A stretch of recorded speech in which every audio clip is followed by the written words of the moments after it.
So there we have it. We've talked about the 8 steps. We've talked about the why, 1 or 2 good reasons why we need to do this, right? We talked about the challenges that you're going to run into. We've also talked about that needs analysis. This is important when you got needs over wants, right? Some things you want to have, but here's what we really need. Let's get those focused in so we can create that objective, right? We need this from this software in order to get this objective achieved. The plan, right? Using your challenges, your needs, your why, you're trying to come up with a plan and a team to go with it, right? That then creates, hey, this is how we're going to make this thing happen. This is how we're going to create success for this software that is then going to create success within the company and the processes that we're trying to do. Then we're going to move into the actual meat and potatoes of the whole thing. We're going to migrate that data over and get ready for testing and use it to test and make sure this is ready to go for date of rollout. We got our champions ready to go. Everybody's been trained up. They're ready for that rollout to start. And it's for team 1, they're ready to go. And they've got their support channels open. And then we're going to start measuring how successful is this? How is this improving our processes? Is this working? What tweaks do we need to make? Right. And there's 8 steps. Now you've got it going. Now you've got a cycle, right? Last but not least, are just a few pro tips here of things that, might help you along your way in your journey here. Talk to your neighbor. You may have a friend, a peer group, maybe some case studies out there of implementing software. You might hear some horror stories, right? I'm sure you will. With 70% of failed software attempts, I'm sure you're going to hear some horror stories. Well, use those to your advantage and make sure you don't make the same mistakes. Talk to your neighbor. Put together that dedicated support team. Make sure everybody's on the same page, right? Make sure they all have the time to dedicate to this, and make sure that leadership is involved so that they can approve some overtime if needed, approve the extra time. Make sure people are compensated for what they do. Minimizing downtime is a part of try to work during those slower non-peak hours, right? If you need to make up some time with some extra hours, plan it, right? So that it's just not thrown on people. Oh, we need to work some extra hours. Try to plan that out. And don't think that everybody's going to be able to make that same planned time. You may have to break it up into, 2 or 3 different meetings sometimes.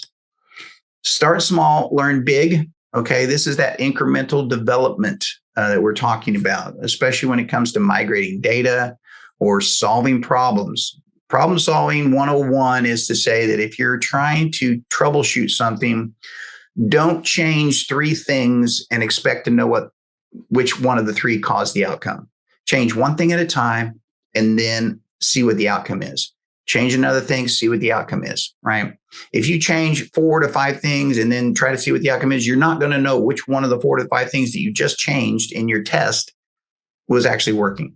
One thing at a time. And trust me, we're all guilty of doing that. We're rushing. We're trying to make sure it happens. Be patient with this process, right? So start small, learn big, be patient. Leverage user-friendly. Okay, that last part of this, when I started talking about cost at the early part of this segment, I started to talk about you're going to find some areas where you're going to find software that's more expensive but does more. Right? You're also going to find software that's more expensive that has great UI UX. Okay, that means it's got a great user interface and the experience is better. You're going to pay more for that, but I'm going to guarantee you, when you find a software company or a piece of technology that has a good UI UX, it's going to be a great return on your investment. It's going to be more intuitive.